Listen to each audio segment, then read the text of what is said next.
Welcome back to part 2 of our conversation with designated drinker JoAnn Hill, author of DC Scavenger and Secret Washington, D.C., a guide to the weird, wonderful, and obscure. So, if you missed part 1, go ahead. You're going to belly back up to that bar and give that a listen first. Don't worry, we promise to save you a seat right here. So, JoAnn, in part 1, you shared the inspiration behind your books and gave us an insight behind the new one and the first one. But I'd like to get into your travels, and you're such a globetrotter and all of that. But Gina, before we do any of that, can we change it up a bit? I think I'm ready. Yeah. Little cocktail action. Let's do it. Yeah, Let's go. I think JoAnn needs a drink. Let's belly up, JoAnn. We gotta take a little stroll. All right, let's do it. I'm ready. So I want to be inspired by you, right? I was like, okay, I want to revive a classic cocktail. I want to do something fun. And I've been watching Emily in Paris lately. And, you know, I can't help myself, right? I love all that stuff. But like one thing I love about that show is that she goes to Paris. So she's always bringing up like all these little nuances of where to go, old cafes, classic Paris, new Paris, blah, blah, blah. They started drinking Kir Royales. Now, we all know what a Kir Royale is. It's crème de cassis and champagne and a lemon. It's probably one of the first drinks I learned how to make in bartending, except as we showed you in our tip on the earlier episode, that is made with Chambord, which is actually a Kir Imperial, right? But we didn't know all that, and we just thought a Kir Royale was this. But I'm gonna make you a classic one today. So you're gonna start off, and now if you just, when you decide, do you like it a little bit sweeter, or do you like it a little bit tart? A little tart. A little tart. So you're gonna use half an ounce of crème de cassis. Now, I would suggest that you use a good crème de cassis, right? So, yes, there are some brands that you can get like a little off-brand where you can get it a little bit cheaper. But considering this is the main ingredient of what you're drinking, you know, splurge a little bit. Buy the $20 bottle in your liquor store. They're not really that expensive. But I'm sure now that this show is so popular that this summer it's going to be more of a classic. We're going to actually use a bottle of Prosecco for this cocktail. It's a nice dry Prosecco from Italy, La Marca, really affordable. So if you're having people over and you want to show them a good time, this is a great bottle to buy. I'm gonna try not to make too much noise. I'm ready for it. Oh, Yeah. you know, it's just the opposite of what you're supposed to do, right? I the silent pour from the Psalms is something I do not do well. So we're gonna fill this up with about 4 ounces of sparkling wine. You can use champagne, obviously. You know, whatever you feel like spending is what's going to make it delicious. I think that the Prosecco is really nice with it. I realize it's not champagne, but, you know, whatever kind of floats your boat and your budget, right? So I feel like this is a great introductory cocktail to the world of champagne. And what great timing. Last night I was binging Emily in Paris. Oh, it's so good. Yeah, so good. I will not ruin the ending of the season for you. It's excellent, excellent, excellent. All right, so this has a little twist in it, right? So what we're gonna do is just really very just a little bit of peel, and you want to make sure that when you're putting the peel in, that it only has no fruit and just a little bit of the white, and that's it. Just a little hint, and you can discard or you can drop in. We'll drop it in. It'll give it a little bit of fizz. Same here, drop it in, and that is it. So cheers. Well, thank you. Cheers. Looks delicious. Cheers. Gina, this drink is amazing. When was the last time you think you had one? Okay, we recently were talking about this. I really don't think I've had this drink in probably 20 plus years. It has to be. Do you think it was a crème de cassis or Chambord or razzmatazz? Because that's what Oh my God, used to Raz. use. Oh, I remember razzmatazz because Yeah. that was because now you went back to when I Or is it called- bartended in college. Yeah, is it called razzmatazz or razzle dazzle? Wait a minute, it really wasn't that long ago. Or razzle dazzle. Just the other day. Just the other day. All of that is making a huge comeback, I think right? it was razzmatazz. Just so you Yeah, know. right. I think that was the name of it. I want to say it's like Jack Hyper's razzmatazz or something like that. But it's actually not supposed to be raspberry. It is made with cassis, and cassis is a berry, and it's like really, really tart berry.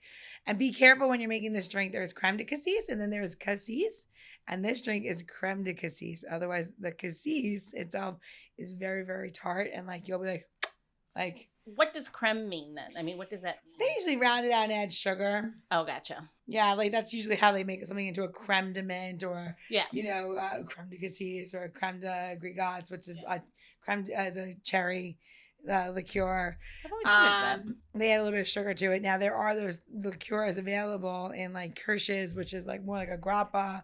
And can you mix that with champagne? Yes. Is it a dramatically different effect? Yes. I would think so. Will you be like, this drink sucks? Probably. No, I think I'm a terrible mixologist. However, I don't know. I kind of love this as like back to, just getting your palate ready for a cocktail and like just something a little bit dancey on your tongue. Yeah. So I'm glad it kind of is making a I like that revision. dancing on your tongue. It's making a revision. Yeah. What rhymes with tongue? I've got really big lungs. Hold on. What would rhyme with tongue in my world? Oh, really fun. big. I'd be like, oh, tongue and fun. That doesn't rhyme, but it sounds like a good idea. You'd be surprised how creative you could be. You could use fun and tongue. Meaning that's how creative I had to be. Hold on. I do think that is creative and fun to use your tongue. So, Hello, that's another episode of the different Designated Drinker episode. Show.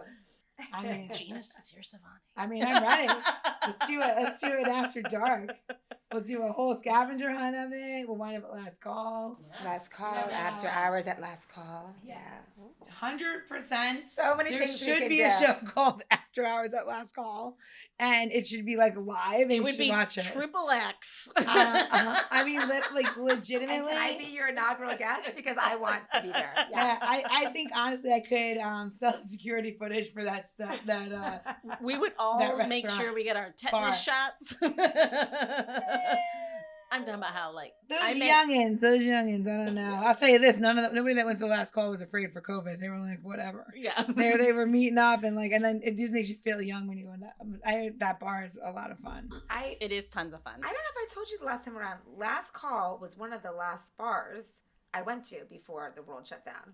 We were recording at Last Call earlier that day, and everyone was like, and we actually had a guest barkeep that day. Yep, Dwayne. Yep. Right? And it was everyone's like, what are we going to do? Like, it was that weird, crazy moment when Yeah. you realize, oh shit, this is getting real. This isn't like Right. just happening Yeah. in China. Yeah. It's here. It's here. It's real. This Yeah. is just happening in the whole world, right? Yep. Anyway, who wants to All talk right. about that? No. So let's talk about globetrotting. You took us to Paris with this cocktail, Delicious. and Oh, your that's good. background and like how much traveling you've done. I think it's so much fun. You started blogging with that, right? That was kind of your intro to. Yeah, my Writing? husband and I travel a lot. And years ago, a friend of ours was like, you travel a lot. You should start blogging. I mean, this was over a decade ago. And I was like, I don't know how to write a blog, Yeah. And so he helped me. He lives in Seattle now. His name is Kelby.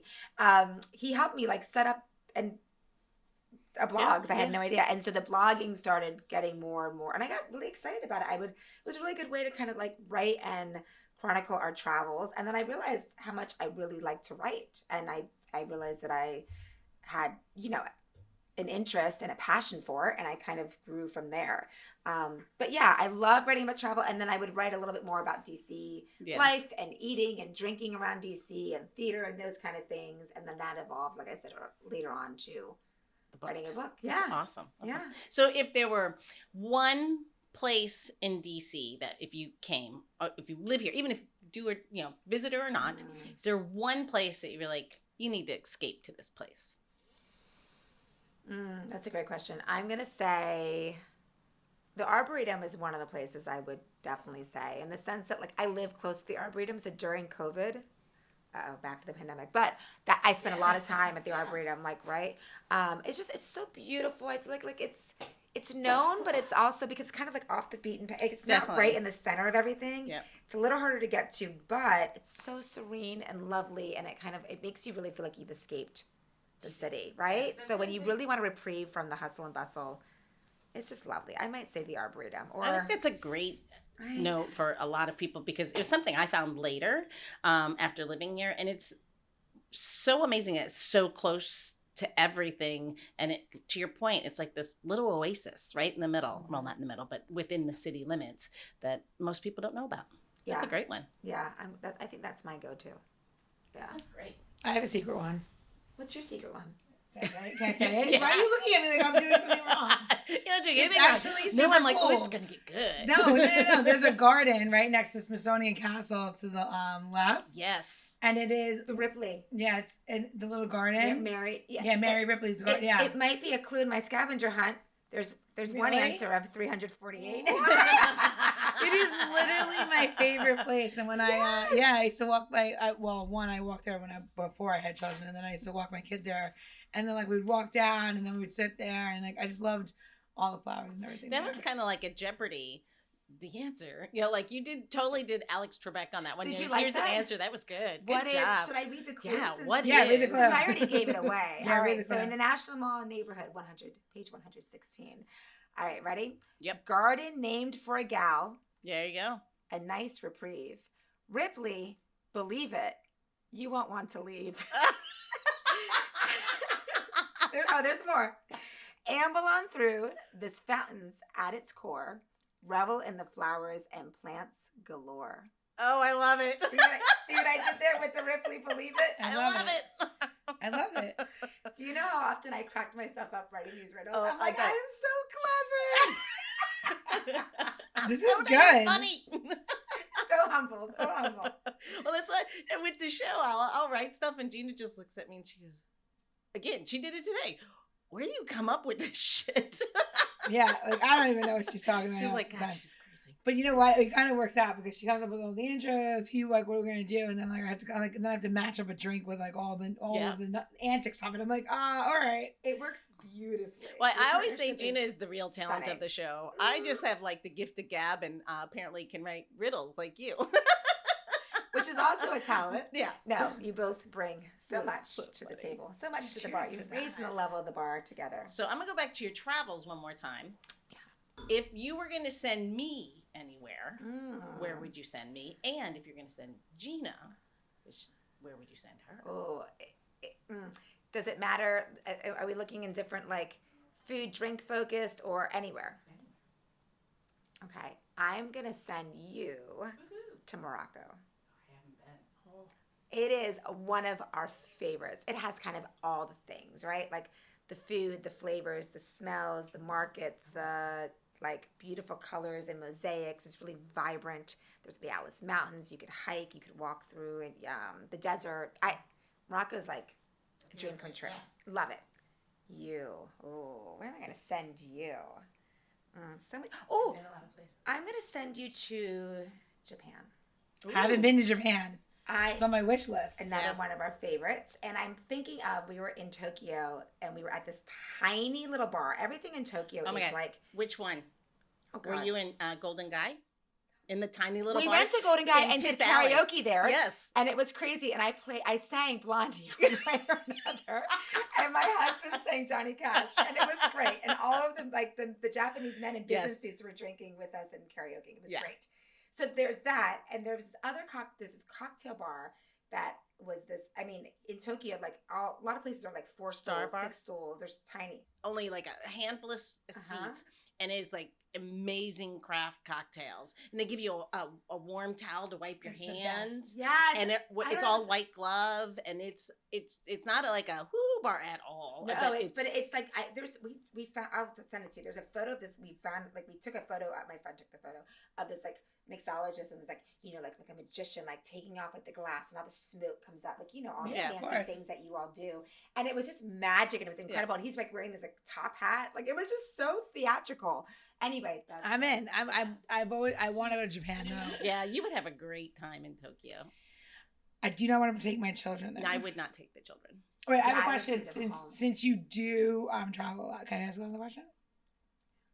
What? So we're taking our children on a trip this year to Italy. I know it's nuts, right? Where are you? My family's from Italy. Yeah, We were just so there we're this going. past We're summer. going to one of my friend's family. They live in Tuscany, but then we're going on a trip. Give me one travel tip for traveling with kids for all the moms and dads that listen to the show. Oh man, I don't have kids. I know, but you must have seen them on a plane. technology. Leave them home. Leave them home. That's my tip. Bring lots of technology and iPads. No, I think, honestly, I was a teacher for 17 years. I think, like, engage your kids in the travel. I have a lot of friends who bring their kids on travels. And honestly, I see those kids developing into kind of like lifelong travelers because they were exposed to it at early on.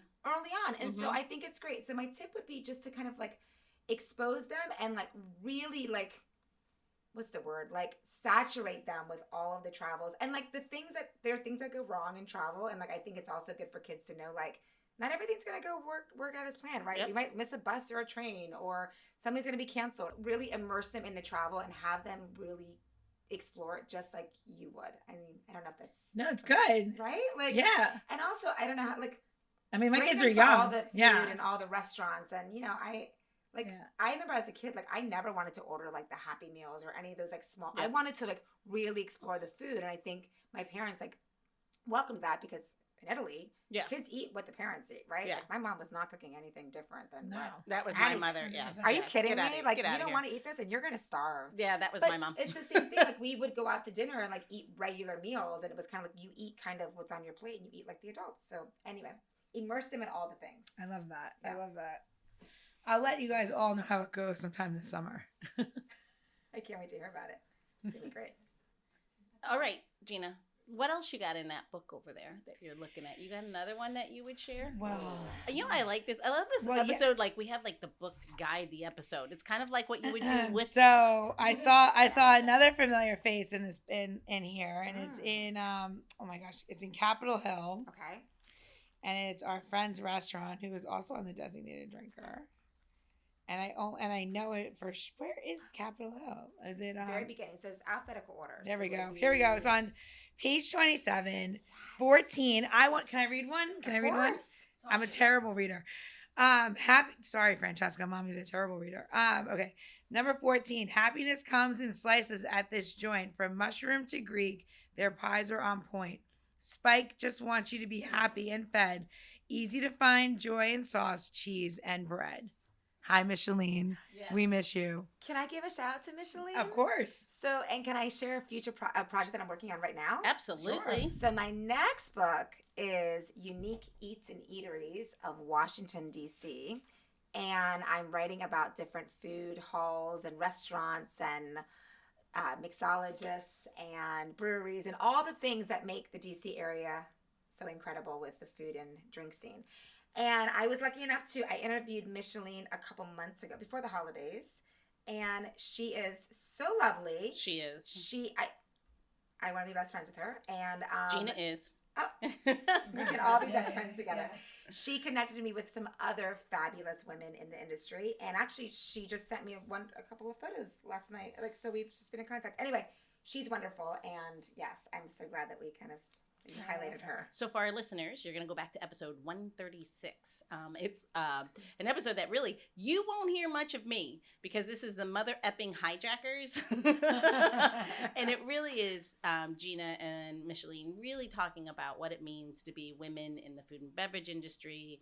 It's a really inspiring story, and you'll get to know a whole lot more about Gina and definitely about Micheline. And if anyone wants to know who that is, Micheline is the sister and maybe the powerhouse behind and CEO. She is the CEO of Sunnyside Restaurant Group, who on the celebrity side, you might know her brother is Spike Mendelsohn, who was on many shows. He made a career of not winning a show. It's kind of amazing. And what we've learned was actually the smart thing to do. Yeah, he was on Top Chef. Yeah. He's on lots of different shows. I didn't win Guys Grocery Game Summer Tournament, and yet I am not on Top Chef now. So there you go. Yeah. The keyword is yet. Yet. So, wait, and talking about going back, Gina, we totally talking about effing up.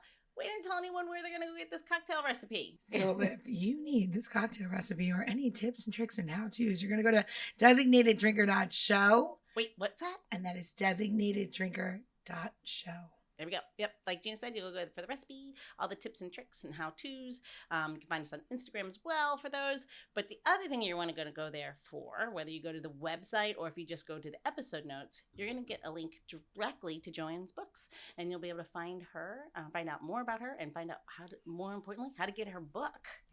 This is Yes. a great summer activity.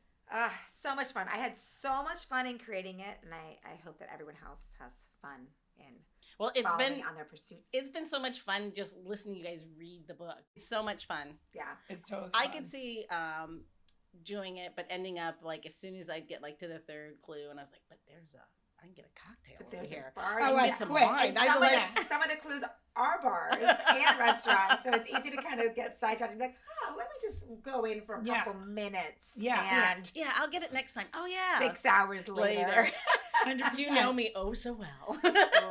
And when I was doing the Noma Hunt, I was going in, I would like come into Union Market. I was like, I'm just going to go in and get a couple of treats and Yeah. snacks And a cup of all the coffee. things and V. all- Yeah, sure. I don't care what anybody says. You can spend all day at Union Market. A lot of these food halls come and go, and they're coming up, and like little ones pop up here and there. There's something about sitting in Union Market. It's I love like, I don't know. You just go and like, yeah, of course I'm a little biased because I have Buffalo and Burger there, but like, I would say a little. yeah, but I love all the little. They always procuring like a constant rotation. There's like the OGs that stay, and then there's this rotation of like little things. Like right now we have everything for for the for the spring, and it's like all these different vendors that I've never had. So like I've been eating like all kinds of different Fun little like tidbits. yeah, but like more like Middle Eastern, like just like really fun, like Egyptian. yeah, I just interviewed yeah. her last yeah, week. she's great. Yeah. So great. Yeah, so like it's fun, Yeah. But And it's then like your second home. I mean, like, how long have you been there? Gina? Also, I can't even tell you how many like shoes, clothing vendors, jewelry, books, bags, eyeglasses. I'm trying to think of all the stuff I bought there. My Christmas trees, reading circles for kids, yoga on the roof. Like there's you could spend all day. You can have like 2 exercise classes, a coffee, buy some salt, stay there for dinner, have an outfit change, and never like leave that place. It's Yeah. wild. That's your life, right? Yeah, pretty much. It's wild. It's a good life. It's a wild Union Market place. is very close to where we live, and I could not be happier that we live close Yeah. to Union Market. I'm there It's 10. fun. It's in there 10 years. Wow. What a great place. I know. I can't do 100 more. All right. Okay. This is you. Yes.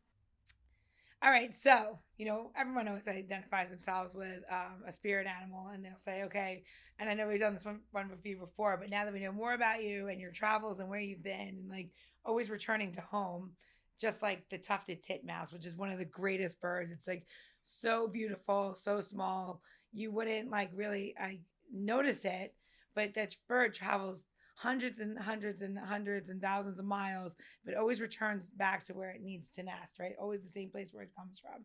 And I find that bird to be fascinating, okay?